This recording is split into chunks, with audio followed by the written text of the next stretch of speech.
Have you ever noticed how some people can just sit in silence and be completely at peace, while your mind is running 100 conversations at once, replaying what happened yesterday, planning what's coming tomorrow, judging everything in between? It never stops. Even when you're trying to relax, it's still going. What if I told you that voice isn't who you are? And the moment you understand the difference between you and that voice, everything shifts. You're about to discover why your mind won't stop talking, and the one insight that finally brings silence. Because once you see this, that constant noise loses its power over you, and that changes everything. In the next few minutes, you'll understand exactly what that voice is and why it never stops. This isn't about meditation techniques or positive affirmations.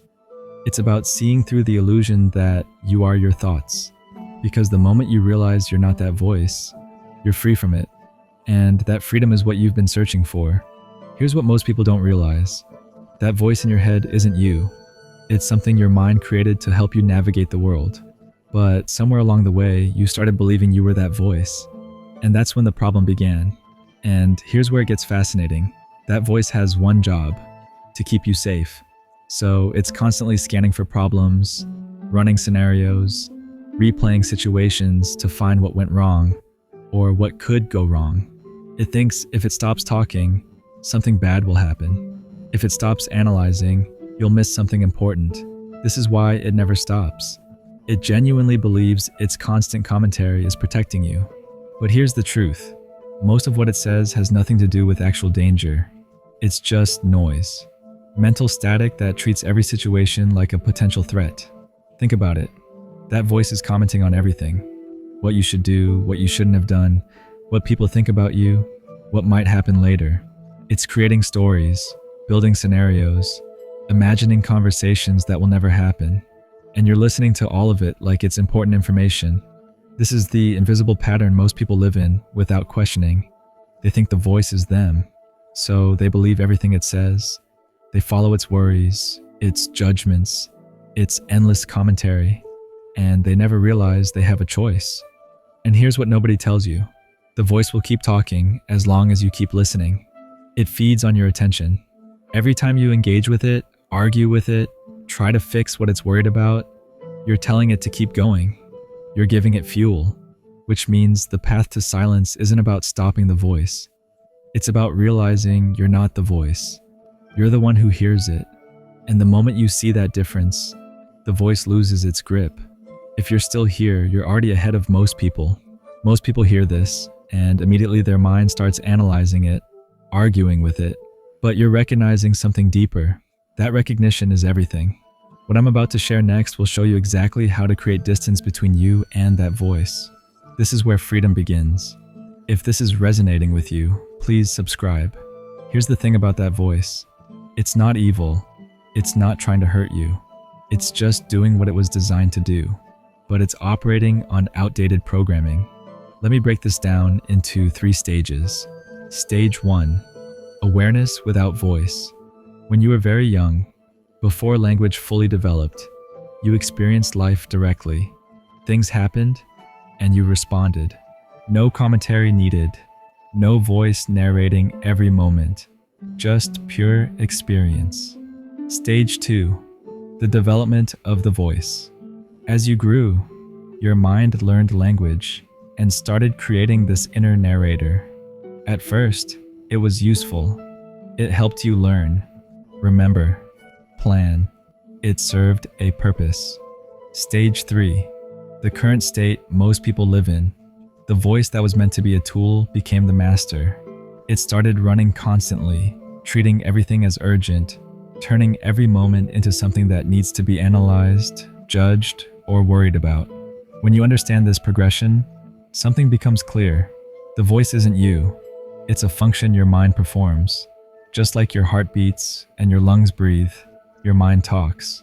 It's automatic, but you wouldn't say, "I am my heartbeat." So why do you say, "I am my thoughts"? The people who have inner peace haven't stopped their mind from talking. They've just stopped identifying with it. They hear the voice, but they know it's not them. It's just noise in the background, sometimes useful, often not, but never the truth of who they are. This is why trying to stop your thoughts never works. You're fighting something automatic, something that was never meant to be manually switched off. The mind produces thoughts the way the body produces breath. You don't inhale by force. You don't remind your heart to beat. The system runs on its own.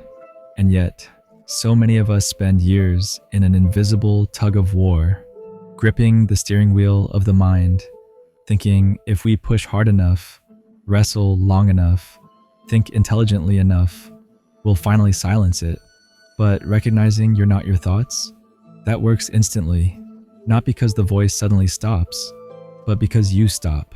You stop collapsing your identity into every mental whisper. You stop assuming every thought is an instruction, every worry a prophecy, every judgment a verdict. You stop treating imagination like evidence.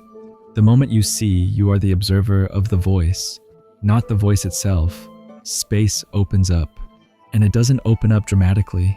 It opens up the way dawn arrives, slowly at first, then all at once, revealing that the darkness was never a thing you had to fight. It was simply the absence of light.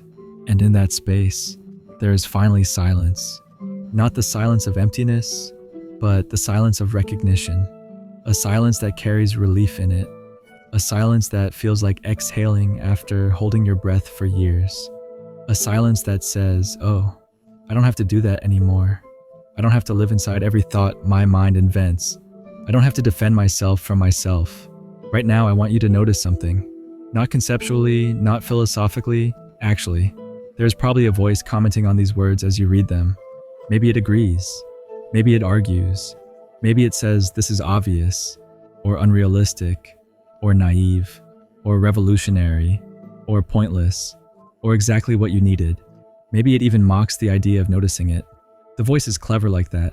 It can disguise itself as skepticism, logic, intuition, sarcasm, or self-improvement.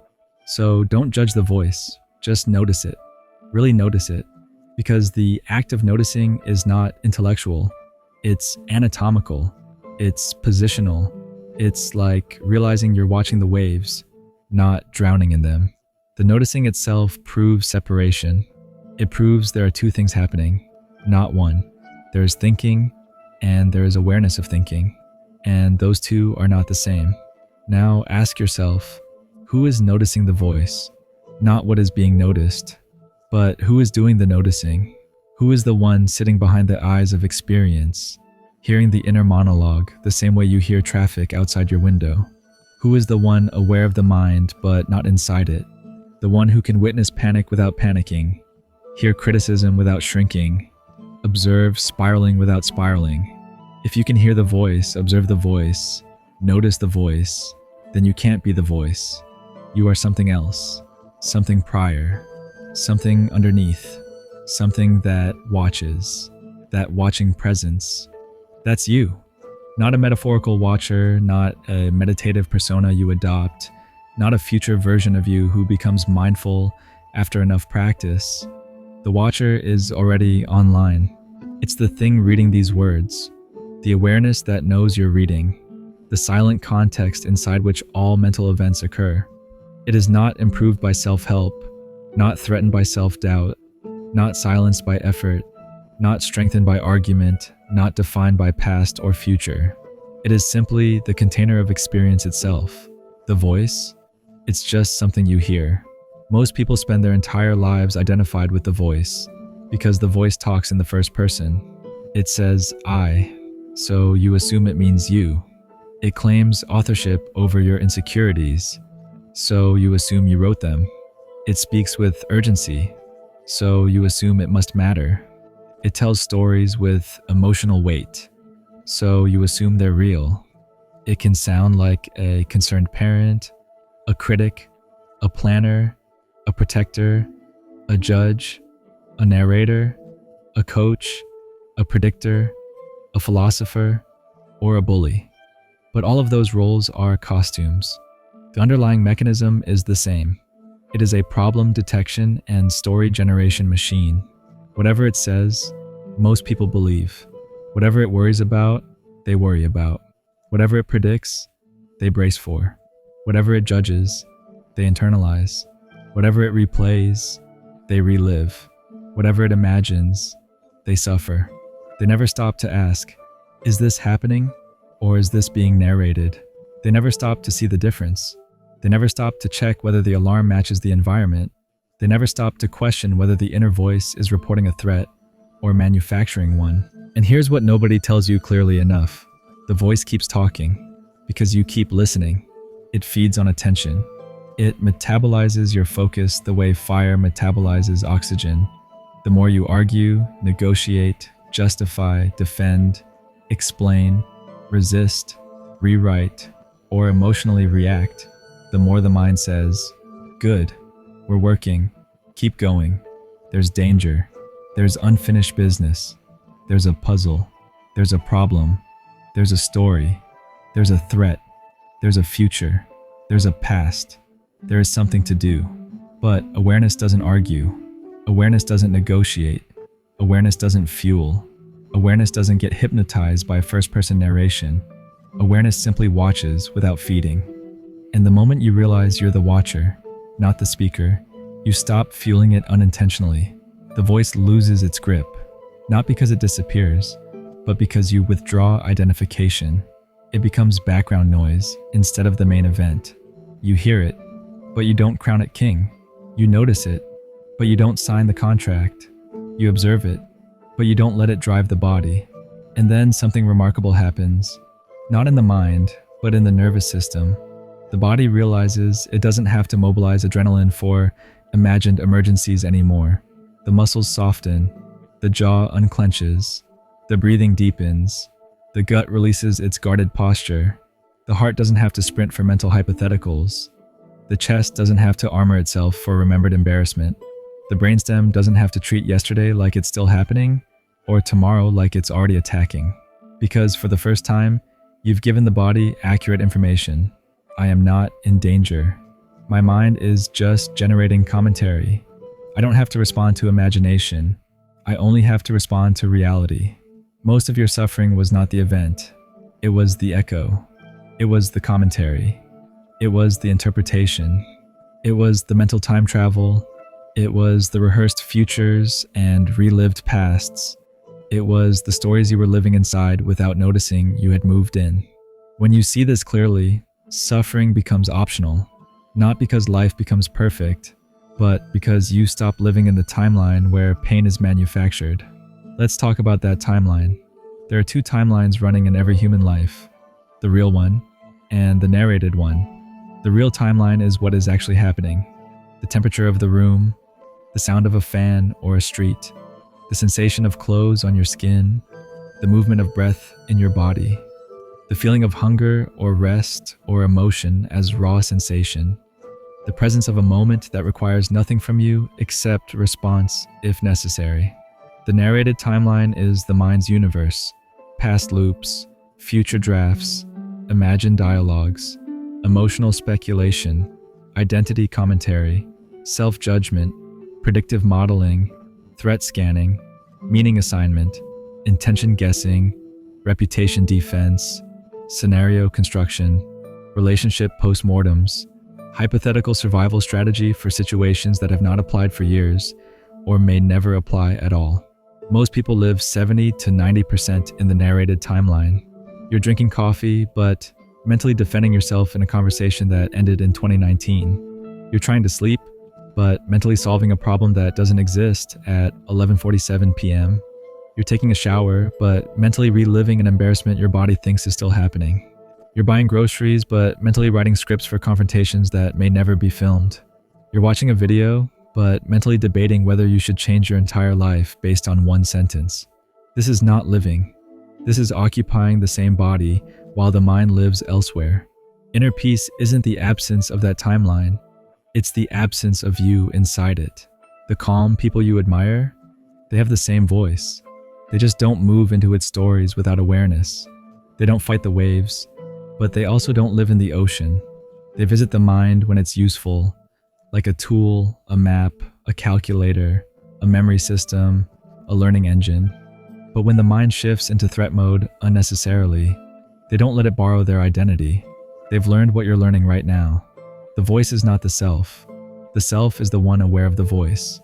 And awareness lives in the present by default, unless kidnapped by identification. So how do you prevent that kidnapping? You practice the 3 steps, not as a spiritual ritual, but as a daily reflex. The same way you blink without training, but only after your nervous system learned the pattern. Step 1. Notice the activation. Noticing is the beginning of separation.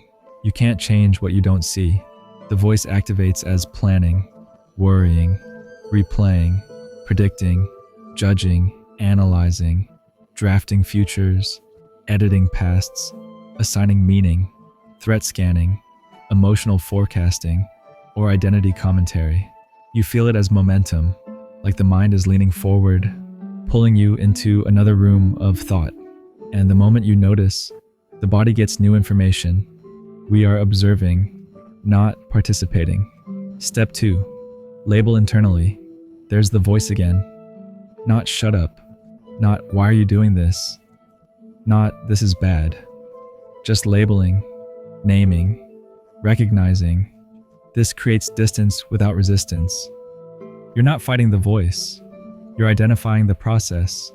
This disrupts the hypnosis of first-person narration. You stop treating imagination like a crisis meeting. Step 3. Anchor into the real. Not the philosophical real, the sensory real. Feet on ground, breath in body, sounds around you, temperature, sensations, presence. The body lives here. The mind visits elsewhere. Anchoring is returning the body to its own timeline. You don't suppress thoughts. You relocate attention. And attention relocation, repeated consistently, rewires identity. At first, the voice feels like a dictator. Then it feels like a negotiator. Then it feels like a narrator. Then it feels like a radio. Then it feels like weather. Then it feels distant. Then it feels optional. Then it quiets down on its own. Not because you fought it, but because you stopped funding it. Over the next few days, you'll notice earlier, that's not a question, that's a pattern. You'll catch the voice before it pulls you into a 40-minute fictional debate with your past. You'll detect worry before the body believes it's time to defend your reputation in a conversation that ended a decade ago. You'll see the story before you move into the house and sign a lease. And each time you do, you reinforce something essential. You are not the voice. You are the space. And that space has always been silent. Not silent like a void, but silent like the sky is silent, even when storms happen inside it. This isn't about achieving a permanently silent mind. It's about achieving a permanently remembered identity. The silence was never missing. You were just living inside the noise, assuming it was you. And if this resonates, it means something very specific about you. Pratik. Not something new, but something already in your pattern as a creator of introspective scripts and deep voiceover content. You're not looking for temporary calm. You're looking for the mechanics behind freedom. You don't want coping techniques. You want the truth beneath the process. That's exactly what your audience needs too. The ones whose videos die after 48 hours, because their viewers are the same people stuck in their own heads, scrolling for something that finally makes the noise feel less personal. This kind of content finds the right people, not the casual scrollers, the ones whose nervous systems are tired, the ones whose inner voice is loud enough that silence feels like rebellion, the ones who are ready to unsubscribe from the dictatorship of their mind, not by force, but by recognition. If you found value in this, subscribing is not just supporting a channel, it's supporting your own remembering. It's aligning yourself with others choosing awareness over noise. And the comment you drop, it's not just engagement, it's self-acknowledgement. It's evidence that you noticed the process instead of living inside it, because the silence you're searching for was never somewhere else. It was underneath the noise, waiting for you to remember it was never missing. And now you have.